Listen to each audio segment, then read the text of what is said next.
describe the capabilities of Microsoft compliance solution, and this is the last objective, objective number 4, and it covers about 20 to 25% of overall course weightage.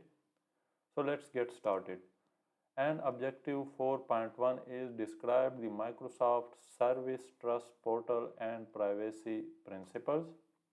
So what is the Microsoft Service Trust Portal?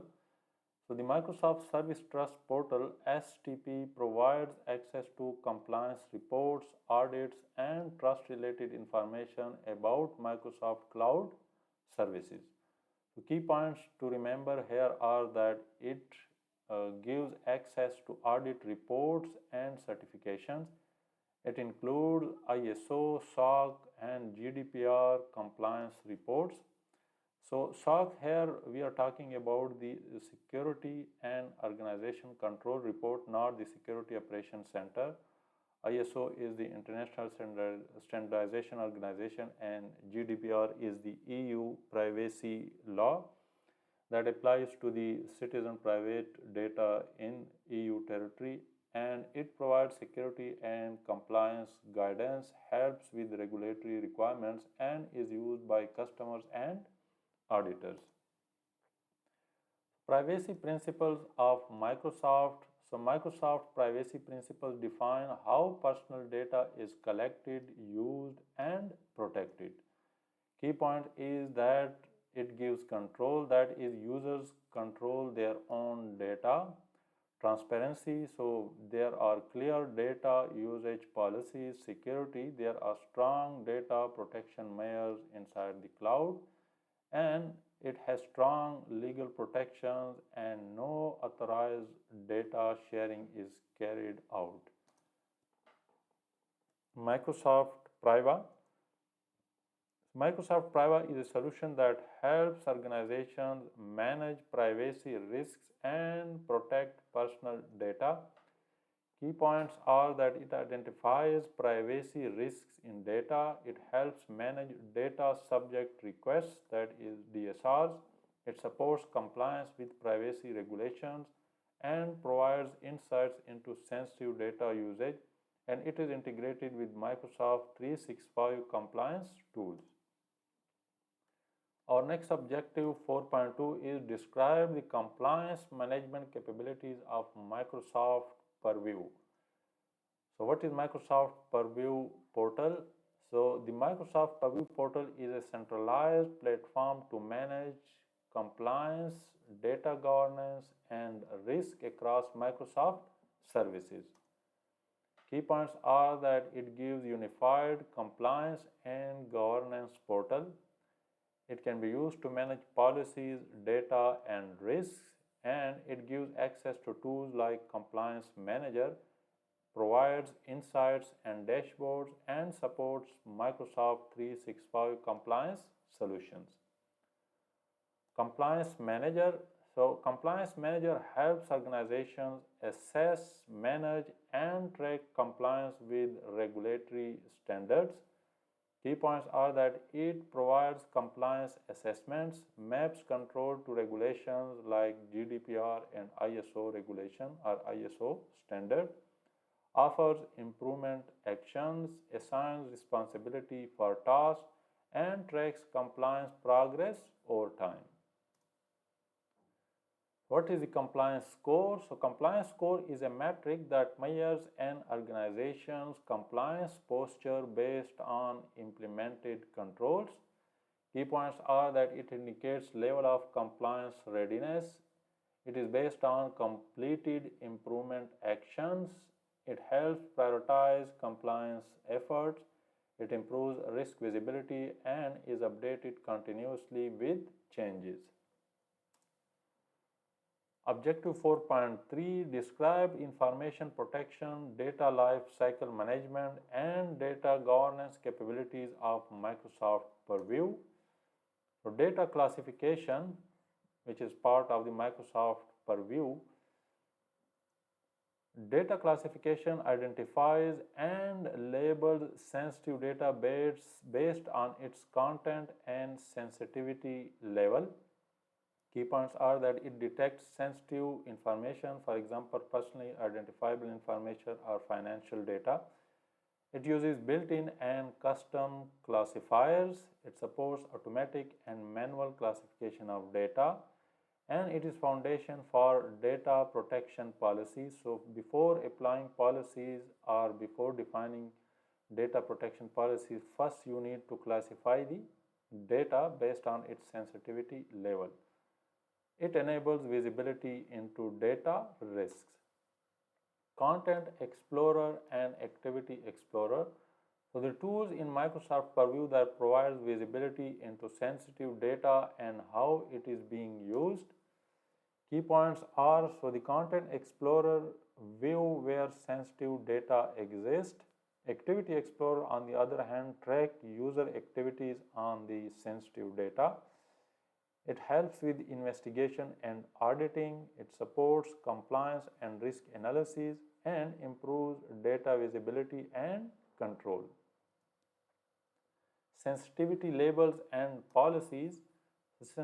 Sensitivity labels classify and protect data, while label policies define how labels are applied.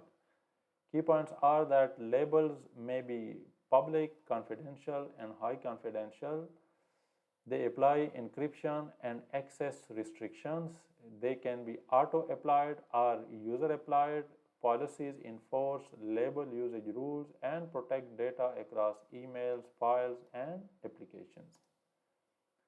Data loss prevention, that is DLP.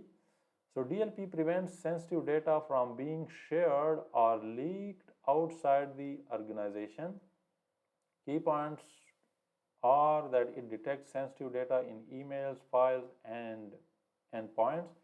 It can block, alert, or restrict action based on depending upon the configuration of the DLP solution. It enforces data protection policies. It helps meet compliance requirements, and it works with Microsoft 365 services. Record management. So records management ensures important data is retained, protected, and disposed of according to defined policies. Key points are that it identifies business critical records, it enforces retention and deletion rules, it prevents unauthorized data modification, it supports legal and regulatory compliance, and it enables audit and tracking. Retention policies and labels. So retention policies and labels define how long data is kept, retained, or deleted. Key points are, so retention policies apply broadly to data, while retention labels are applied to specific items. It can control the retention, deletion, or both. It supports compliance and legal requirements and automates data lifecycle management. So a quick quiz. So which tool shows where sensitive data is stored in the organization? Option A, Activity Explorer. Option B, Content Explorer. Option C, Compliance Manager. And option D, Microsoft Sentinel.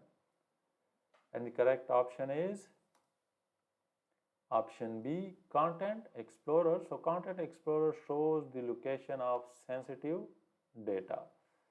Objective 4.4 described the insider risk, e-discovery, and audit capabilities in Microsoft Purview. So insider risk management based on Microsoft Purview. So insider risk management helps detect and respond to internal risks caused by user, whether intentional or accidental. Key points are that it detects risky user behavior, for example, data leaks or misuse. It uses behavioral analytics and signals. It identifies insider threats, provides alerts and investigation, and helps protect sensitive data. E-discovery. So e-discovery helps organizations search, collect, and analyze data for legal and compliance investigation. Key points are that it searches across emails, files, and Microsoft Teams data. It supports legal cases and investigation. It enables data export and review, and it uses advanced search and filtering, and it includes e-discovery, that is in standard and premium subscriptions. Audit inside Microsoft Purview. So audit provides logs of user and system activities for monitoring and investigation. Key points are that it tracks user actions and system events. It maintains audit logs. It supports security investigation. It helps with compliance and reporting, and enables search and analysis of logs. Another quiz. So which solution helps detect risky activities performed by internal users? Option A, e-discovery. Option B, audit. Option C, insider risk management. And option D, DLP, data loss prevention or data leak prevention. And the correct option is option C, insider risk management. So insider risk management focuses on internal user risk and behavior. So that's all for this course. So I have covered all the topics in this course as per Microsoft official exam objectives. So please go through the complete course before you sit for the exam. I will also soon upload some practice questions video, so that you can test your knowledge and further strengthen your understanding of the concepts.